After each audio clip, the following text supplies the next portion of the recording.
Hindi mo alam, no? Laging kaya. Umpisa lang naman mahirap, nahirapan mo. Huwag kang ayaw. So, dapat again, ang stroke, diretso lang. Hindi gagalaw. Ako So, yun. Yeah, placement. Tapos tayo. Sa placement. So, kailangan kontrolado mo muna yung bola mo. Ito ka muna, 50. Tapos, dalay naman kayo, 50. Pero puro forehand lang gagawin. Parang ganito, sir. 1 week, forehand muna sa 1 week muna tayo. Then, backhand tayo. Then, pag okay na, mix. Pwede. No, backhand naman. Then, transition. Transition. Sa backhand, sa forehand. Kunwari, pag yung cross, backhand, straight, forehand. Parang gano'n naman gagawin. Parang bibigyan natin ng variation pag kaya na. Okay. Speed.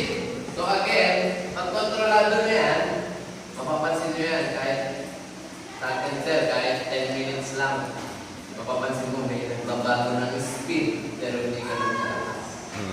So speed, pag buhay mo yung speed, bibilisan mo konti. So once na nagbilis ka ng palo, dapat mabilis ang alin. Receive. Ay. Mabilis ang baba. Recovery. So, binilisan mo, balik mo. Nangyari, binilisan mo palo, hindi mo alam, pabalik na, balik na. Laging may recover sa dito. In every stroke, in every ball hit, there's a recovery. Kailangan may recovery. Speed. That is speed. 4 types of speed. Basic speed, sir. Basic speed. 4 types of basic, basic. Which is the top spin, the under spin or chop, the side spin, and the reverse side spin.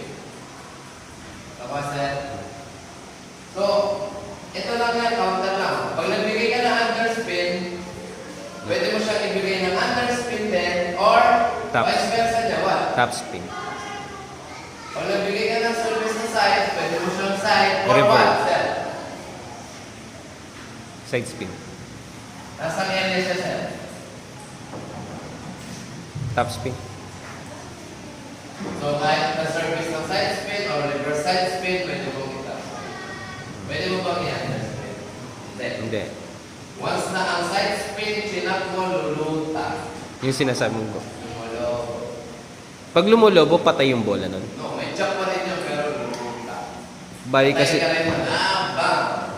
kasi yung tinira mo nun, yung reverse niya, di ba pa ganyan? Kung chinap mo siya ng pa-reverse, Pag chinap sa'yo, ka-chop mo din. Oo. Hindi. Hindi, yung kung lulutang. Kung chinap mo, Pag chinap yung reverse, still may chop yun, pero luluta. kasi yung ikot niya, kasi iiba. Then, yung gitna ito yung ikot Ito yung ikot niya. Pag ganun yung ikot, ano yung dead spot? Ibaba, Sa baba. Pag binaba mo yan, wala kang kinounter kasi Parang pinagpatuloy mo lang eh. Sa next yun, sir, for basic spin, the top Top spin, the spin. under spin, Reverse. side spin, and the reverse side spin. Basic yun. Pag umadvance kayo, ito na yan, magiging walo. Top reverse. Parang pag nag-combination lang ng dalawa. Parang northeast, west, south, southeast, west. Southeast. Southeast, west. Okay. Pagka dito yung sinervice yan, lumili ko yung bola niya. Mamaya, pakita ko sa'yo. Paano sumili ko yung bola. Ha? Okay, ball trajectory set. At your level, mag-uumpisa ka ng training. Ito, sir. Palibasa, di ka marunong gumamit ka.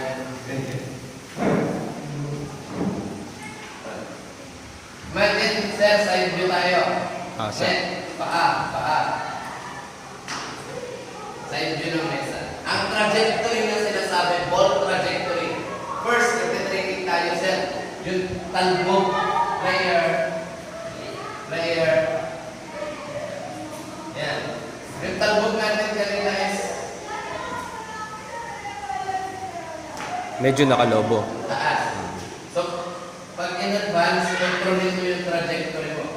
Dapat, ibabaw lang natin. Get set? So, at first, ball placement,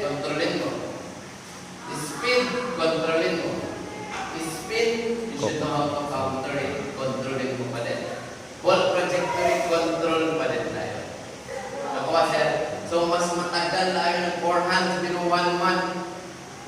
May 3 years. Pam. Kontrolado namin. Hindi pa nga ganun, hindi pa 100%. Pero control namin. And then power. Pag kontrolado mo na, madali na lang. Why? Kasi yung power nandiyan na rin. Ikaw marunong pumalo ng malakas eh. Pero hindi mo kontrolado. So first, kailangan makontrol mo muna yung bola bago mo palo. Bali sir, yung apat na yan sir, pag alam mo na yan, yung power, madali na lang na kasi alam mong i-place yung bola with the same speed and the same spin. Tapos yung ball trajectory na kaya mo siyang idalhin kahit saan dun sa table na yun. Dahil yung power na yun, nasa sayo na eh. Again, sir, naintindihan. Malinaw ito sa nakikinig. Anong year mo na? Grade